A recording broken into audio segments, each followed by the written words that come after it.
Hello everyone, so welcome to my channel Miss Botanophilic and in today's video I'll be telling you about the topic the mushroom cultivation।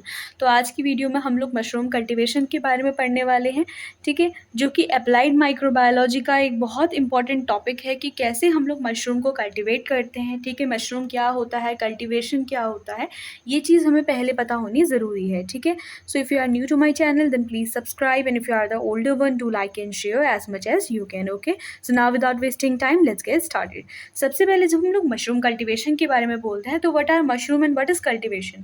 Cultivation होता है way of growing, मतलब किसी भी चीज़ को grow कर रहे हैं तो हम बोलते हैं कि हमने उसको कल्टीवेट किया है, ठीक है। और मशरूम क्या है, आपको पता ही होगा कि ये एक फंजाई है जो कि बेसिडियोमाइसिटीज या फिर एस्कोमाइसिटीज क्लास को बिलोंग करती है और मोस्टली ये बेसिडियोमाइसिटीज क्लास को बिलोंग करती है, ठीक है। तो सबसे पहले अगर हम मशरूम के बारे में कहते हैं तो देखो, mushroom are the fruiting bodies that are edible fungi belonging to the class basidiomycetes, जो कि क्या करती है, बेसिडियोमाइसिटीज क्लास को बिलोंग करती है।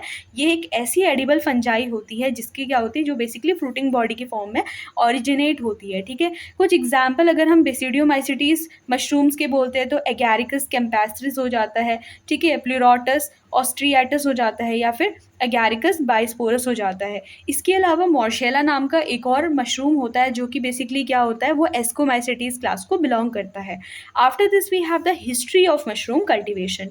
सो हिस्ट्री बोलती थी कि बेसिकली अगर आपको बताऊं तो 3000 BC से पहले ही मशरूम का कल्टीवेशन शुरू हो चुका था। और जो रोम्स और ग्रीक्स, बेसिकली रोम और ग्रीक में रहने वाले लोग थे, वो बेसिकली मशरूम को बोलते थे फूड फॉर द गॉड, ठीक है। और सबसे पहला इसका कल्टीवेशन जो था वो इजिप्ट या फिर फ्रांस में स्टार्ट हुआ था। तो they were used as food since long back, probably from 3000 BC before Christ. It was consumed in Egypt, Greek, France, etc. Now in Greek and Romans, mushroom is called as a food for the god. Okay, now cultivation was started in early part of 18th century in France. तो basically क्या था, जो cultivation था वो सबसे पहले क्या कहाँ स्टार्ट हुआ था, 18th सेंचुरी की स्टार्टिंग में फ्रांस पे स्टार्ट हो गया था। उसके बाद से बाकी जो कंट्रीज होती है लाइक इजिप्ट में भी इसका कल्टीवेशन शुरू हो चुका था। Then in India first successful experiment cultivation of mushroom was agaricus bisporus at Himachal Pradesh in 1961, ठीक है। तो इंडिया में सबसे पहला जो मशरूम का कल्टीवेशन किया गया था वो था एगैरिकस बाइस्पोरस का, वो भी हिमाचल प्रदेश में 1961 पे। Now let's talk about the nutritive values of एगैरिकस, या फिर हम मशरूम बोलते हैं तो इसकी क्या न्यूट्रिटिव वैल्यूज होती है ये भी आपको पता होना चाहिए while you are studying the mushroom cultivation, ठीक है। तो क्या न्यूट्रिटिव वैल्यूज होती है, देखो सबसे पहले they are the richest source of vegetable protein. Vegetable protein का रिचेस्ट सोर्स होता है, आपने सुना होगा कि मशरूम खाने से बोलते हैं कि प्रोटीन मिलता है, ठीक है। विटामिन बी में काफ़ी रिच होता है ये, तो अगर हम बोलेंगे तो इससे हमें प्रोटीन मिलता है। और इसका जो प्रोटीन का कंटेंट होता है, अगर आप एक तरीके से देखो तो फ्रूट पल्सेस और वेजिटेबल से भी काफ़ी हाई अमाउंट पे प्रोटीन यहाँ पे देखने को मिलता है, ठीक है। उसके बाद से यहाँ पे क्या होता है, न्यूट्रिएंट्स देखने को मिलते हैं like sodium, potassium, phosphorus, calcium and iron. तो ये कुछ न्यूट्रिएंट्स क्या होते हैं, ये हमें मशरूम में देखने को मिलते हैं। After this we have all essential amino acids like lysine present, ठीक है, much more amount than an egg. तो बेसिकली एग में भी क्या होता है, लाइसिन नाम का अमाइनो एसिड पाया जाता है। लेकिन अगर मशरूम और एग को कंसिडर करेंगे तो वैसे हम लोग एग को ज़्यादा चूज़ करना पसंद करेंगे, लेकिन ये एक चीज़, एक फैक्ट देखा गया है कि जो मशरूम होते हैं उसमें essential amino acid like lysine, इनका अमाउंट एग से भी कहीं ज़्यादा होता है किसमें, मशरूम में, ठीक है।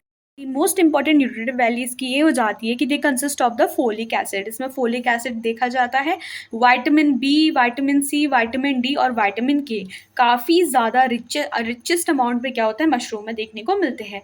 Very little amount of fat and starch. देखो फैट और स्टार्च क्या होता है, ये एक हाई सोर्स होता है बॉडी में कोलेस्ट्रॉल के बढ़ने का, ठीक है। और हार्ट डिजीज़ काफ़ी ज़्यादा होती है इनकी वजह से। तो इस वजह से क्या होता है कि हम लोग ज़्यादातर मशरूम को अगर प्रेफर करते हैं तो उससे हार्ट डिजीज़ कम होने के चांसेस होते हैं, राइट। तो जनरली इसलिए हम उसको प्रेफर करते हैं क्योंकि क्या होता है, इसमें काफ़ी लेस अमाउंट होता है, very little amount of fat and starch. Okay, next we have कि इसमें कुछ इसकी मेडिसिनल वैल्यूज़ भी होती है। जैसे मैंने बोला कि यहाँ पे फैट और स्टार्च काफ़ी लेस अमाउंट पे होते हैं, तो सबसे पहले तो ये ब्लड प्रेशर को रिड्यूस करता है, दूसरा कि ये ओबेसिटी को कंट्रोल करता है, थर्ड ये बॉडी के कोलेस्ट्रॉल लेवल को भी कंट्रोल पे रखता है और कॉन्स्टिपेशंस को ये कंट्रोल करता है, ठीक है। तो इस तरीके से इसके कुछ मेडिसिनल वैल्यूज़ भी होती हैं। After this we have the procedure for cultivation. तो अगर हम मशरूम कल्टिवेशन पढ़ रहे हैं, हमने उसका बेसिक कंप्लीट किया, ठीक है, और अगर हम उसके कल्टिवेशन के बारे में नहीं मेंशन करेंगे तो हमारा जो आंसर होगा वो बिल्कुल इनकम्प्लीट होगा। तो हमें इसके कल्टिवेशन के प्रोसीजर के बारे में पता होना बहुत ज़रूरी है, जो कि बहुत सिंपल होता है। सबसे पहला जो प्रोसीजर में पार्ट आता है वो होता है कंपोस्टिंग का पार्ट, ठीक है। कंपोस्ट से आप क्या समझते हो? एक न्यूट्रिएंट रिच हम लोग मीडियम बना रहे हैं तो उसको हम लोग कंपोस्टिंग बोलते हैं। तो कंपोस्टिंग होता है involving of mixing of various components like wheat, chicken manure, inorganic fertilizers in a fix proportion. एक फिक्स प्रपोर्शन में अगर हम लोग वीट को या फिर इसकी जगह हम लोग पैडी राइस भी यूज़ कर सकते हैं, कोई भी चीज़ का है वो फॉडर के फॉर्म में अगर हम उसको यूज़ कर रहे हैं तो वो एक पर्टिकुलर जो चारा बनता है ना, तो उसको भी हम इसकी जगह यूज़ कर सकते हैं, ठीक है। तो वो वीट हो जाएगा या फिर चिकन मैन्योर है, ठीक है, इनऑर्गेनिक फर्टिलाइजर्स है, इनको अगर हम एक फिक्स प्रपोर्शन में मिक्स करते हैं तो उससे एक कंपोस्ट बनता है, राइट। इस कंपोस्ट को बनाया जाता है अप्रॉक्सीमेटली 50 डिग्री सेल्सियस के टेम्परेचर पे, ठीक है। और ये जो मैन्योर या फिर कंपोस्ट होता है इसको बेसिकली 1 वीक के लिए रख दिया जाता है साइड। इसके बाद से जब हम लोगों ने कंपोस्टिंग कर ली, कंपोस्ट तैयार कर लिया, इसके बाद जो नेक्स्ट मेथड आता है वो होता है स्पॉनिंग का। स्पॉनिंग क्या हो जाता है? देखो, स्पॉनिंग वर्ड जनरली आपने सुना होगा कि किसी भी चीज़ को उगाना सीड के थ्रू, लेकिन फंजाई जो होती है वो तो सीड प्रोड्यूस करती नहीं है। वहाँ पे ग्रोथ का मेन होता है एक, जो अगर हम बोलते हैं बेसिस, वो होता है माइसीलियम, जो कि हाइफे के कॉम्बिनेशन से बना होता है, ठीक है। तो ये माइसीलियम क्या होता है? It is introduce to the heap of compost and left for spreading for around 2 days. तो बेसिकली हम क्या करते हैं कि माइसीलियम को इंट्रोड्यूस करवाते हैं, वो पर्टिकुलर कंपोस्ट जो कि हमने 1 हफ्ते के लिए साइड रख दिया था, उस कंपोस्ट में हम क्या करते हैं, माइसीलियम को इंट्रोड्यूस करवाते हैं। जो भी फंजाई हमको ग्रो करवाना है उसका माइसीलियम हम लोगों ने एक्सट्रैक्ट किया, उस माइसीलियम को हम उस पर्टिकुलर कंपोस्ट के हीप पे डाल देते हैं और फिर उसको, उस पर्टिकुलर माइसीलियम को स्प्रेड होने के लिए रख दिया जाता है अप्रॉक्सीमेटली 2 डेज के लिए, ठीक है। इसके बाद से नेक्स्ट मेथड आता है इसमें, यानी कि जो थर्ड स्टेप आता है वो होता है केसिंग का मेथड। देखो, केसिंग मतलब क्या हो जाता है? It is the most important step mention that, कभी एग्जाम में आता है आपका ऑप्शनल या एमसीक्यू आप देते हो तो पूछा जाता है कि सबसे इंपॉर्टेंट स्टेप क्या होता है मशरूम कल्टीवेशन का, तो वो होता है केसिंग। केसिंग क्या होता है? It's the most important step here the spreading of a thin layer of soil over compost to provide support and humidity to the mushroom, ठीक है। अब देखो यहाँ पे क्या किया जाता है, जो कंपोस्ट बनाया जाता है उसके ऊपर क्या किया जाता है, एक थिन लेयर डाल दी जाती है सॉइल की, ठीक है। तो बेसिकली अगर हम लोग कंपोस्ट बना रहे हैं, हमें ग्रो करवाना है मशरूम को, तो उसके लिए सॉइल की रिक्वायरमेंट भी होगी। तो जो कंपोस्ट हमने बनाया था, जहाँ पे स्पॉनिंग के थ्रू हमने माइसीलियम को इंट्रोड्यूस करवा दिया था, वहाँ पे अब हम क्या करते हैं, सॉइल की एक थिन लेयर डाल देते हैं, ठीक है, जो कि क्या करती है, मशरूम की ग्रोथ को एक तो ह्यूमिडिटी प्रोवाइड करवाती है और दूसरी उसको सपोर्ट देती है। Now we have harvesting. अगर हार्वेस्टिंग के बारे में कहेंगे, mushroom are seen growing under 3 stages to attain the maturity, mycelium, pin head stage and finally the button stage, ठीक है। तो बेसिकली क्या होता है यहाँ पे, हार्वेस्ट कहने का मतलब है कि एक कैसे अनमेच्योर स्टेज से मेच्योर स्टेज डेवलप करती है मशरूम के कल्टीवेशन के लिए, ठीक है। तो यहाँ पे क्या होता है कि मशरूम की जो ग्रोथ होती है वो 3 स्टेज पे देखी जाती है, और जब ये 3 स्टेज अटेन कर लेता है तो उसके बाद से वो कहाँ पहुँच जाता है, मेच्योरिटी वाली स्टेज पे पहुँच जाता है। तो सबसे पहले तो हमने देखा कि हमने स्पॉनिंग के थ्रू माइसीलियम की ग्रोथ करवाई, फिर माइसीलियम के बाद क्या होता है, एक पिन हेड स्टेज का स्ट्रक्चर बनता है, यानी कि पिन हेड, एक हेड का फॉर्मेशन होता है जिसको हम पिन हेड स्टेज बोलते हैं। एंड फाइनली जो लास्ट स्टेज होती है, it is called as the button stage, ठीक है। जब ये तीनों स्टेजेस कंप्लीट हो जाती है सीरीज में, तो उसके बाद से जो मशरूम होता है वो मैच्योर कहलाता है, ठीक है।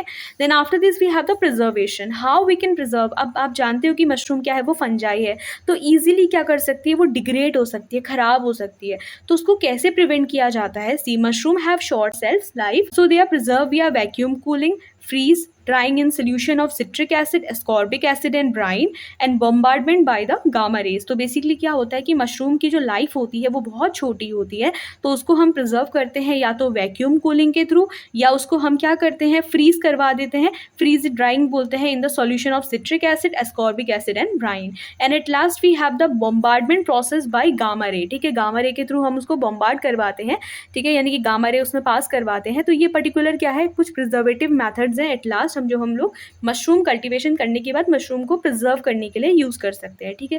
तो अगर एग्जाम में मशरूम कल्टीवेशन आता है तो दे यू कैन राइट कि मशरूम्स क्या होते हैं, what do you mean by cultivation, and then mushroom cultivation अगर आप लोग एक्सप्लेन कर रहे हो तो आपको पता होना चाहिए कि मशरूम की न्यूट्रिटिव वैल्यूज़ क्या होती है। After this you have to explain the complete procedure for mushroom cultivation where I have concluded the 5 main steps, okay.